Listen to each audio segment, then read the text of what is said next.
সেই সংস্থাকে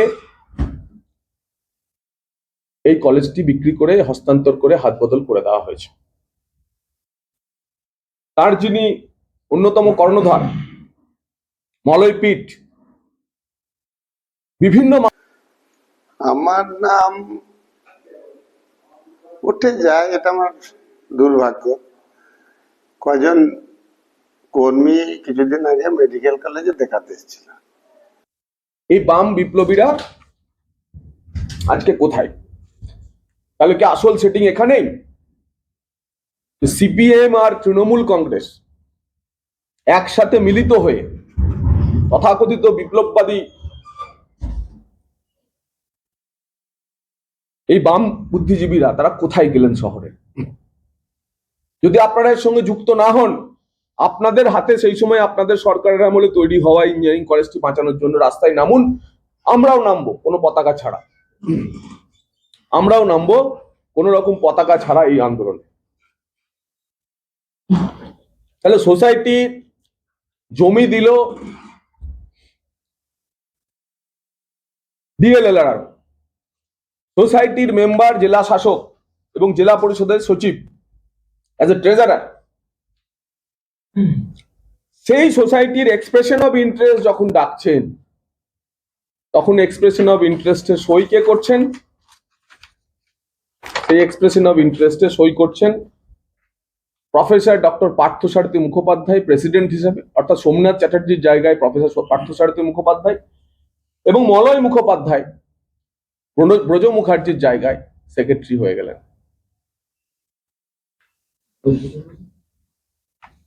আমাদের প্রশ্ন যে যিনি এই সতীর্থ চ্যারিটেবল ট্রাস্ট তার যিনি অন্যতম কর্ণধার মলয় পিট, বিভিন্ন মামলায় তিনি অভিযুক্ত। এই মলয় পিটের হয়ে বিভিন্ন আইনি সহায়তা দিয়েছেন মলয় মুখোপাধ্যায়। সেই মলয় মুখোপাধ্যায় আবার এই ইঞ্জিনিয়ারিং কলেজের সেক্রেটারি হিসেবে তাকে জমি মানে কলেজটি হস্তান্তর করে দিচ্ছেন 2 কোটি টাকায়।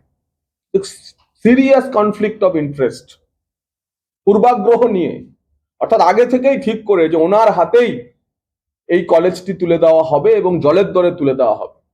এবং বলাই বাহুল্য যে 27 একর জমির উপর অত বড় বাড়ি, জমি, হস্টেল, এটা নিশ্চয়ই 2 কোটি টাকার সম্পত্তি না, সে যে কেউ বোঝে। আমার নাম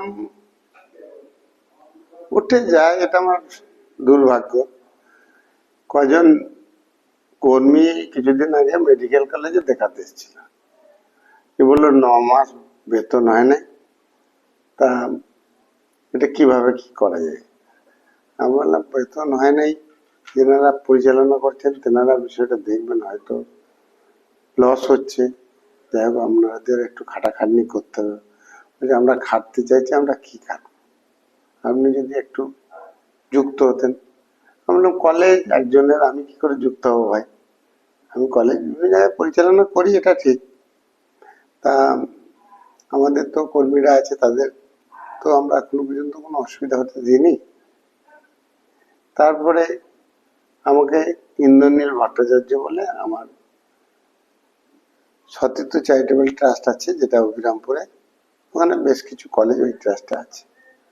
ও এসে বললো আমার ঘরের কাছে কলেজ, তা এখানে যদি অংশগ্রহণ করতে না, অংশগ্রহণ করবি, ওখানে টাকা দিবি, আবার ছেলে ভর্তি হবে না, কোনো সিস্টেম থাকবে না, টাকাটা ডুবে যাবে, টাকাটা সোসাইটির টাকা দেবো কি করে? আমি স্বাধীন থেকে বাবা দিতে পারবো না।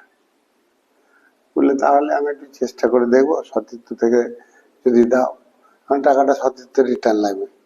যে হ্যাঁ, ভালো কলেজ, তুমি যদি সাপোর্ট করো রিটার্নও দিয়ে দিতে পারবো, আর হচ্ছে ভালো চলবে, ওই স্টাফগুলোর ভালো করো। তো ওই কি কাগজ করছে, আর আমি জানি না কোনো কলেজ কি এইভাবে হয়ে যায় নাকি কারণ আমি জানি না কি কাগজ হচ্ছে। তো আমি যতটুকু শুনেছিলাম, ওদের ওই ট্রাস্টের মধ্যে বা সোসাইটি আছে কি আমি তাও জানি না। সোসাইটি আমি এখনো কোথাও সইও করি নাই, কোনো কিছু জানিও না। শুধু আমি একটা সই করেছি যে রেজুলেশনে, ওইখানে যে কোনো ডিসিশন ইন্দ্রনীল নিতে পারবে, সোসাইটি থেকে, সোসাইটির স্বার্থ রেখে বা বাইরেও দেখি, ওটা তো আর নিজস্ব কোনো প্রপার্টি হয় না, সোসাইটি তো তার প্রপার্টি, সোসাইটির ইন্টারেস্টে উনি ডিসিশন নিতে পারে।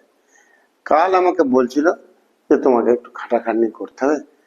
আমি বললাম ঠিক আছে, যদি আইনের দিক ঠিক থাকে, মানুষ যদি চায়, ওখানকার কমিটি যদি অ্যাকসেপ্ট করে, আমি একদিন যাব। তা মানুষ যখন চাইছে না বলে শুনলাম, আমার যাওয়ার দরকার নেই। আমি 70টার মতো প্রতিষ্ঠান চালাই, এবং প্রতিষ্ঠান চালানোর ভারতবর্ষের বিভিন্ন জায়গায় অফার আছে, বুঝলেন। ওই সিউড়িতে যে ওই মারামারি করতে আমার কোনো দরকার নেই বাবা।